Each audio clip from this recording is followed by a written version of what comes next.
예, 즐거운 월요일이 됐습니다. 약속드린 바와 같이 형사소송법 차트 순서대로 진행합니다. 지난 시간에 전문 증거에 대해서 질의응답 시간까지 가졌습니다.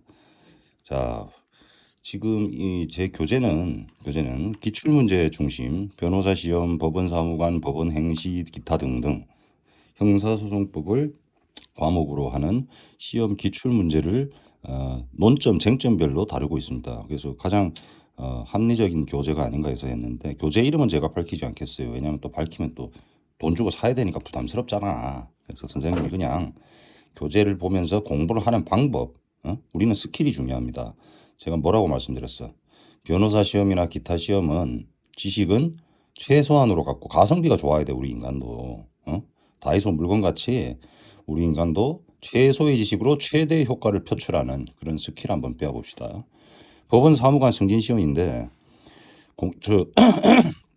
쭉쭉 읽어보세요. 뭐 제가 시간 때문에 한 10분 맞추려고 되니까 제가 뭐 설문에 대해서는 길게 다 읽지 않겠습니다. 키포인트만 보겠습니다.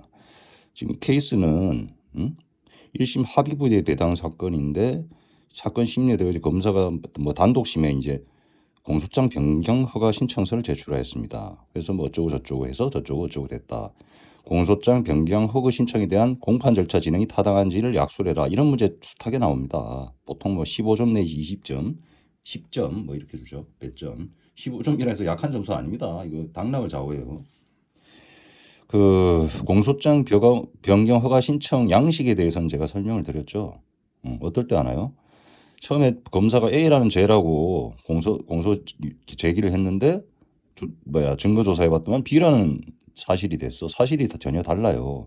그때 법원에 허가 신청을 하죠. 그럼 법원이 맞네. 그러면은 인정하죠. 변경 허가를 합니다. 근데 아니다 이 말이야. 아니단 말이야. 그럼 어떻게 하냐? 우리 형사소송법 8조 2항에 보면은 이런 규정이 있어. 단독 판사에 관한 사건이 공소장 변경이 말이 좀 빠를 수 있어요. 시간 맞춰야 되기 때문에. 단독 판사에 관한 사건이 공소장 변경에 의하여 합의부 관할 사건으로 변경된 경우에는 법원은 결정으로 관할 권 있는 법원에 이송한다. 당연한 소리 아닙니까? 이거를 갖다가 필요적 이송 뭐 이런 말 써요. 필요적 반드시 이송한다. 우리 기소행위 재량이 말 들었어 안 들었어? 들었죠? 이런 경우에는 기속행위지 굳이 뭐 행정 처분으로 따지면. 자, 그러면은 여기서 법원이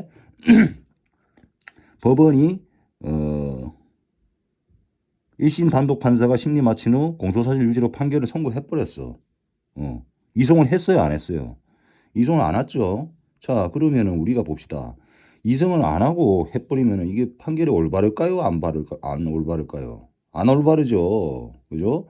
그러면은 그럼에도 불구하고 공소장 변경 허가 신청 검사가 했는데, 그래서 차고 배당을 이유로 1심 단독 판사가 그냥 선고 때려버렸어. 타당하지 않다는 거예요. 그죠? 이 법에 판결이 있는 거죠. 자, 넘어가고. 이번 사안은 어떤 거냐면 깁니다. 읽기도 싫어. 근데 보통 이렇게 나와요. 자, 한 페이지 넘습니다. 자, 보세요. 문제만 한 페이지가 넘어. 그래서 제가 이걸 케이스로 드리기보다는 쟁점만 제가 설명하고 넘어가기로 했어. 왜냐면 어차피 이게 케이스 제가 다시 그림 그리고 뭐 다시 전문 증거가 되나? 제가 전문 증거가 되나?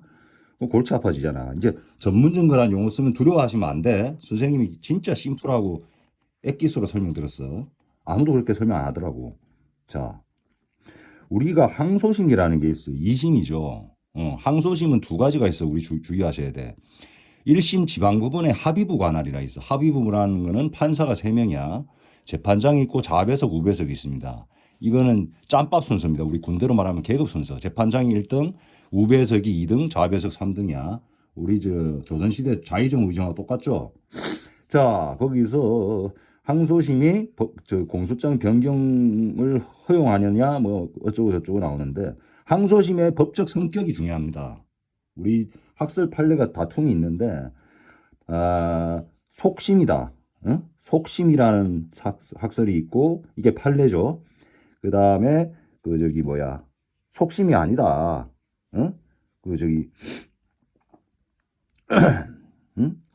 속심이 아니고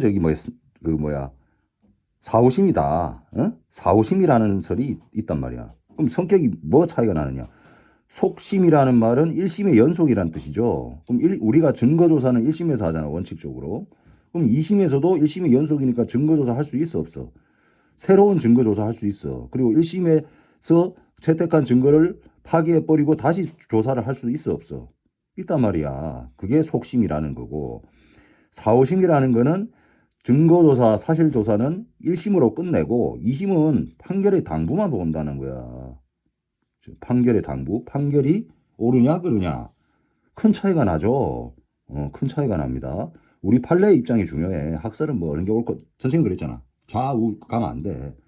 판례는 속심의 성격을 가진다고 봐서 저기 공소장 변경도 가능하고 또 항소심에서 새로운 증거 조사도 가능하다. 자, 우리 항소심이 뭐라고 했죠? 그 선생님이 지방법원 1심이지만 지방법원 합의부나 또는 고등법원이 항소심이라 그랬어요. 항소심입니다 해서 고등법원만 해당됩니다. 땡 OX O X지. 고등법원도 해당되고 1심 합의부도 해당됩니다. 합의부는 판사 3명입니다. 그러면 끝났고 우리가 법원이 공소장 변경을 갖다가 어느 범위까지 허용해 주냐 이 부분도 참 중요합니다. 선생님은 책을 읽을 때 지저분하게 줄을 끊지 않아요. 형광펜 뭐 한두 줄이야. 이게 키워드야. 그래서 종이 두세 페이지인데도 키워드 딱 끈 거는 두세 개밖에 없어. 그럼 시험장에 내 머릿속에 있는 건 키워드 두세 개인데 나머지는 어떻게 한다? 물 흐르듯이 쓴다는 거지. 판례는 공소장 변경에 대해서 공소사실이 그러면 동일하냐 동일하지 않냐로 판단해야겠죠. 그래서 우리 판례는 기본적 사실 동일서를 취하고 있다. 기본적으로 사실이 동일하냐 이렇게 보고 있단 말이야. 당연한 소리 아닙니까? 넘어가고. 이거 문제 괜찮아서 제가 한번 뽑아봤는데 실제에서도 일어날 수 있어 이런 경우가. 일반 이 사람이 피고인이 육군대 예비역이라는 말은 현역이 아니죠. 퇴역이에요. 퇴역군인. 예비역 육군 대령인데 범죄를 갖다가 군형법의 범죄를 저지를 수 있어요. 있잖아. 그래서 군형법에 일반 절도의 특별법인 군형법에 군형물 절도라는 범죄가 있어요. 이것도 저질렀고 그다음에 우리 일반 형법상의 범죄가 있지. 허위 공문서 작성, 작성 공문서 행사죄 이걸 저질렀다. 두 개가 경합법입니다. 경합법이 뭔 말이야? 경합법. 선생님이 형법 총칙 때 간단하게 설명드렸죠. 왜 간단하게 설명드렸을까? 별로 어렵지 않잖아. 책에는 막 한 20페이지 설명해 놨겠지. 그 교수님들 그들의 학문의 뜻을 이루게 한 거지. 우리 실제는 필요 없어.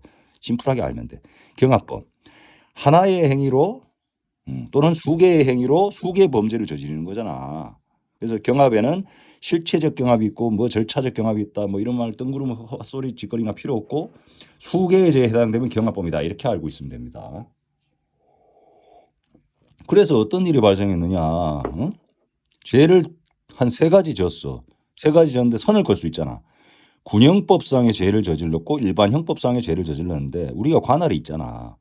군형법상 범죄는 군사법원에 특히 1심은 보통군사법원이라죠. 선생님은 사법고시를 20대 청년 때 합격을 못해서 육군 병장 제대했는데 보통군사법원에서 법원 서기로 일했습니다. 그래서 실무에 더 밝아요.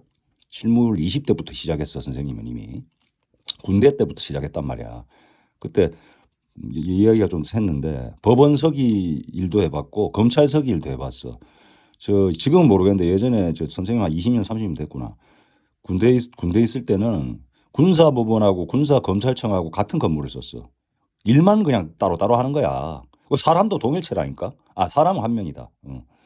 그래서 법원 서기도 했고 그다음에 검찰 수사관 그것도 했습니다. 선생님 장난 아니죠? 군대에서 벌써 법을 깨쳤잖아. 자, 쓸데없는 소리 했고.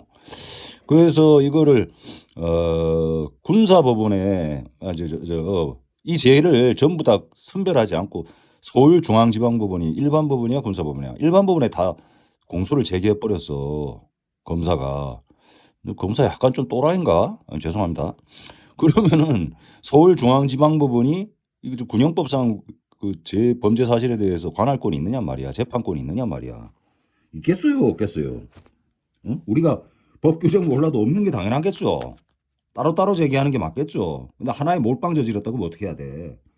그럼 어떻게 해야 돼? 넘겨야 될 거 아니야. 아닌가요? 꼭 법 규정을 외워야 되나? 아니잖아. 그래서 우리가 어떻게 결정을 하느냐? 응? 서울중앙지법법은 어떻게 해야 되느냐? 사건을 분리를 해야 돼. 군사법원에 넘길 것과 지가 할 것. 그리고 넘길 거는 이송하는 결정을 해야 된다. 이래 나오잖아. 형사소송법 몇 조라고? 제16조의. 근데 우리 형사소송법 제16조를 몰라도 저 답안지를 쓸 수 있다 없다? 쓸 수 있잖아. 상식이잖아. 법은 상식이라니까. 학설 대립도 없어. 이건. 이 교재가 지금 저기 뭐야 쟁점이 한 100가지예요. 케이스도 100개인데 선생님이 100개를 다 할 필요가 없다는 그 응? 가능성을 얻었어요. 거기서 내가 한 50개 정도, 50% 추릴 거야. 특히 시험 출제 가능한 거, 농한 걸로. 그 다음에 제6회 변호사 시험 2017년도에 시행됐죠. 실제 나왔던 문제입니다. 우리 기본이 변호사 시험은 한 페이지야. 설문만, 케이스만. 머리 지끈지끈하지. 근데 알고 보면 별것도 아닌데 참 길게 썼어요. 그냥 천연기법이 참 환장하 같다. 자, 이거는 어떤 케이스냐면은 우리가 수사를 하면서 임의 제출을 합니다. 임의 제출이라는 게 뭐야? 반대와 강제겠지. 압수수색일 거 아니야. 반대말은. 그러니까 영장 없이 임의 동의를 받아서 또는 원칙이 동의를 받아야지. 동의를 받아서 제출한 거를 이렇게 수집하는 경우를 임의 제출물이라 그래. 그다음에 성명 모용 소송이다. 성명 모용이란 말 참 많이 나옵니다. 이게 일본식 용어인데 제가 한글로 친절하게 풀어드렸어요. 내 일부러 한자를 몰라서 쓴 게 아니에요. 학생들 이해를 쉽게 돕기 위해서 앞으로 모용이란 말이 숱하게 나올 겁니다. 형사소송에서 특히. 민사소송에서도 나오긴 해. 근데 크게 문제가 안 되는데 형사에서는 크게 문제가 됩니다. 왜 그럴까? 형사소송은 신체 자유를 제한하는 인권보호가 필요한 영역이죠. 오늘 4분까지만 하겠습니다. 지금 12분이야 벌써. 아유 미치겠네 아주. 모용이란 말은 한자로 거짓으로 대다. 거짓으로 성명을 남의 이름을 댄다 이 말이야. 이해하셨어? 나는 A라는 사람인데 법정에서 저 B입니다. 또는 이해하셨어? A라고 A 피고인인데 법정에서는 저 피고인 B예요 라고 잡아뗀단 말이야. 거짓으로 남의 이름을 대는 걸 성명 모용이라고 합니다. 그런 케이스예요. 그런 케이스. 케이스 설명 안 하려고 왜? 선생님 한 페이지 넘은 케이스 내 설명 안 하기로 했어. 그냥 쟁점 바로 갑니다. 그래서 여기서는 임의 제출물을 우리가 영장 없이 압수 형사소송법 218조인데 그럼 임의 제출이란 말이 뜻이 뭐인가가 중요한 거야. 우리가 보통 동의했다는 말은 알 수 있잖아. 말 그대로 임의라는 말로. 근데 이게 중요해. 자, 형광펜 껐어 안 껐어 선생님이. 검사, 사법, 경찰관은 피의자 기타인의 유류한 물건도 임의 제출물로 본단 말이야. 유류한 게 뭔 말이죠? 유류. 떨어뜨린 거, 분실한 거. 우리 지갑을 분실했어요. 휴대폰을 분실했어요. 이런 경우 있어 없어? 있잖아.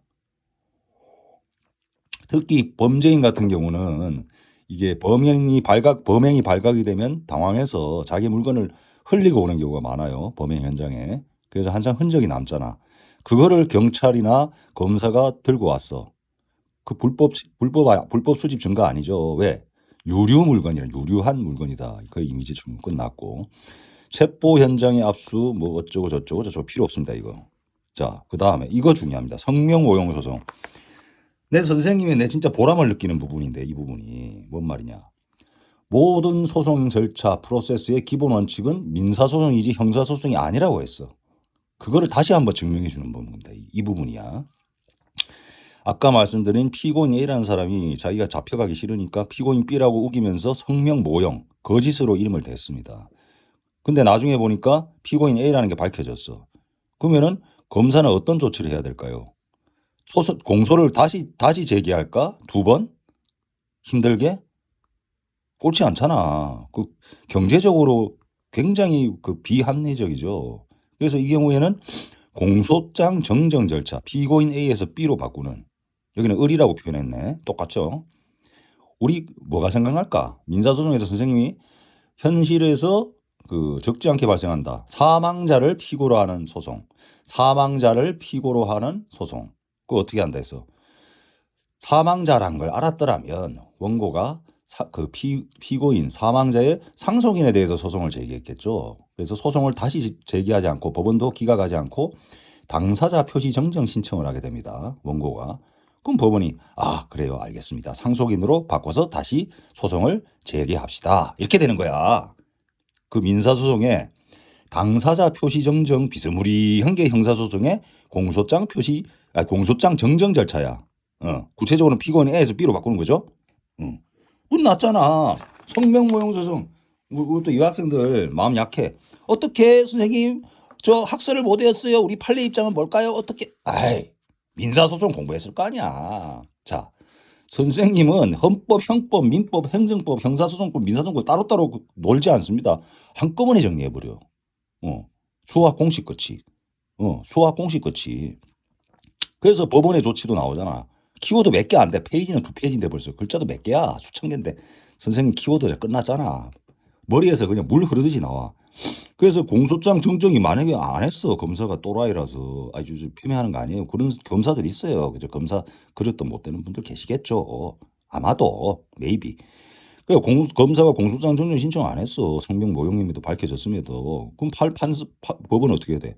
그때는 친절할 필요 있어 없어? 없잖아. 공소기각 판결을 선고해야 되죠. 끝났고. 자, 오늘 여기까지 하고 내일부터 좀 중요한 파트가 나옵니다. 국선 변호에 대해서 나와요. 국선 변호. 자, 오늘 수고하셨고 월요일인데 참 피곤합니다. 선생님도 어제 월드컵 카타르네 프랑스를 토록 죽도록 응원하고 새벽 4시인가 3시까지 잠을 못 잤어. 억울해서. 아니, 은바페가 3골 해내면 딴 새끼들은 좀 도와줘야지. 무슨 은바페 팀이야, 프랑스는? 은바페 빼고는 하는 놈들이 없어. 아니, 내가 솔직하게 얘기할게. 프랑스가 지금 뭐 부상에다가 어쩌고저쩌고 해서 좀 빠졌거든요. A급이. 그거 다 했으면은 아르헨티나 상대 안 됩니다. 이거 현실이에요. 수고하셨습니다.